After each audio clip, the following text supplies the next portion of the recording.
What if the truth hides in plain sight, mocking you? For Leto Everson, 34, it began with a smudge of crimson, not on his wife's mug, but his own. Daphne Parker, 32, hadn't worn lipstick in years, citing an aversion to its plastic feel. Yet there it was, a perfect, defiant red imprint. He washed it away, dismissed it as a bizarre prank. Could one small detail unravel everything you believe? The next day, a half-smoked clove cigarette lay buried in her lavender planter. Daphne, a staunch non-smoker who once lectured him for lighting a cigar, would never touch one. Leto's throat tightened. He crushed it under his heel, walking inside as if nothing had changed. The small things accumulated: an unfamiliar sock, a vibrating ringtone from her purse, a package addressed only to Tobin. How many warnings do we ignore before the dam breaks? Then one evening, Daphne stood in their bedroom doorway, hair damp from a late yoga class. "Leto," she stated, her voice devoid of warmth, "you've become background noise. I need clarity. I need you to vanish." She delivered his dismissal like a grocery order, not an apology. No bags packed, no goodbyes. He simply walked out into the cold night. No one followed. No one called. 5 years later, fate has a cruel sense of humor. Leto, now 39, his dark hair threaded with silver, sat in a bustling cafe, absently scanning a newspaper. Daphne entered, her stride still confident, every auburn hair meticulously in place. She was with a friend, laughing, ordering a matcha latte, the exact way he used to make it.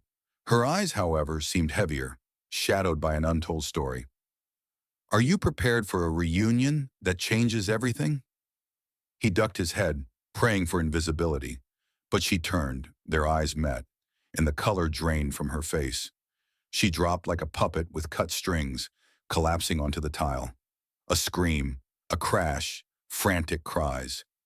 Leto froze, his heart hammering. He hadn't spoken her name in half a decade, and now she lay unconscious because of him. As medics rushed to her, Leto began to retreat. He was a ghost in her world, an erased memory. But then a shout, "She's waking up!" Daphne's eyes fluttered open. She saw him again, her body tensed, her lips trembling. "You were supposed to be gone," she whispered, not a greeting, but an accusation laced with genuine, sharp-edged fear. What secret is so terrifying it brings a person to their knees?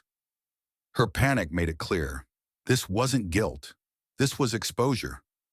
Daphne had moved on, yes, but she also had something to lose. As medics helped her to a chair, she kept glancing at him, a desperate plea in her eyes. Her friend stepped forward. "Do you know her?" Leto almost said no, almost walked away.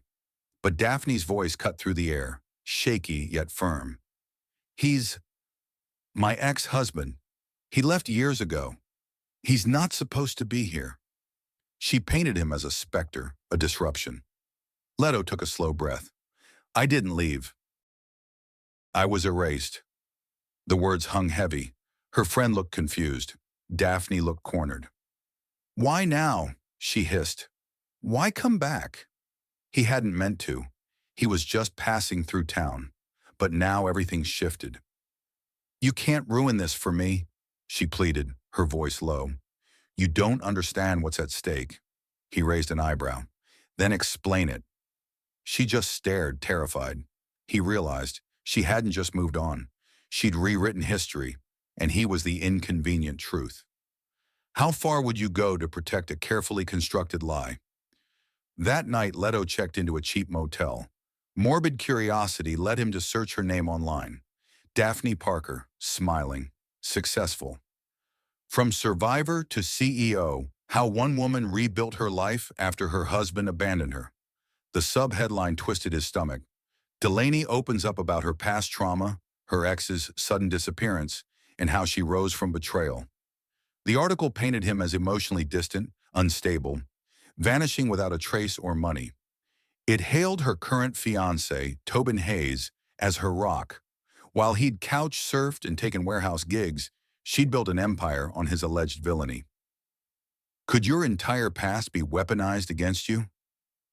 He slammed his laptop shut. She hadn't just rewritten history, she'd buried him in it.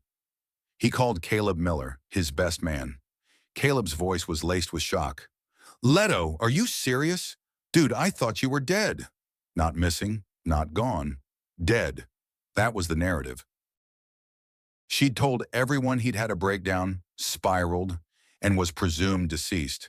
He hung up, the shame burning. Days later, Leto found a gallery poster. Local power couple, Tobin Hayes and Daphne Parker to speak at Women's Empowerment Gala. Their faces beamed, polished, triumphant. He stood there, the world muffling around him. This wasn't just about Daphne. It was about his name, his right to exist. He didn't make a decision, but he knew one was coming. And for the first time in years, he wasn't afraid to be seen.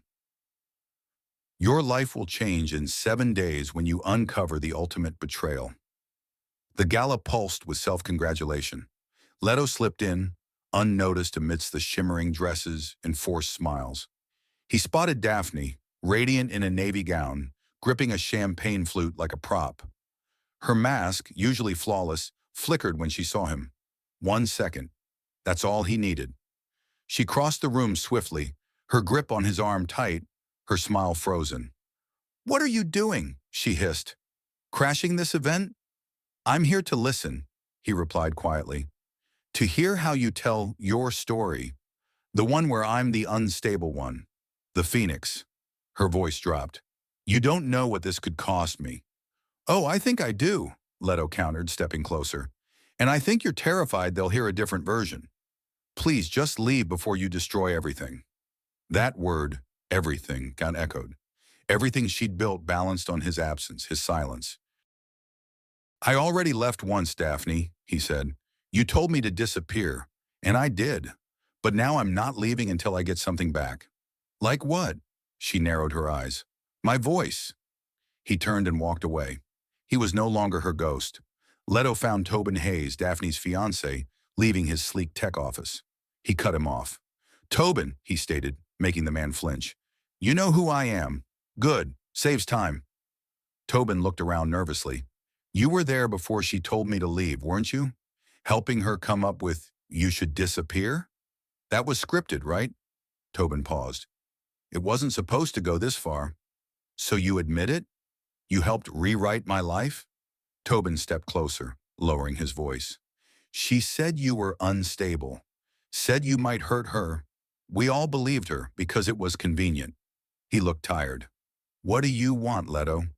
"I want you to feel what it's like when your identity is stolen. I want her to admit it publicly." "She never will," Tobin said. "Then I'll do it for her." Leto walked away, a storm brewing. Leto didn't want revenge. He wanted to reclaim his voice. He booked a meeting with a local podcast. Small, niche, but real. He shared his truth. How he disappeared. How he stayed silent. How he watched someone else live the life he was never allowed to grieve. He didn't use names he didn't attack. He simply told the truth about being rewritten, about silence, about finding the courage to speak again, and somehow that was enough. The episode went viral. Comments poured in, not for gossip, but for connection, from people who'd lost pieces of themselves, erased, blamed, but now, like him, were finding their way back to life. 3 days later, a message from Daphne. "You told it better than I ever could have." It wasn't an apology. It didn't need to be. For the first time, her words didn't define him. His did.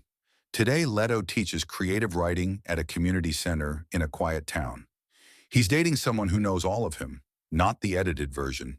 He wakes each day, the author of his own story, not someone's ghost. Ready to write your own ending?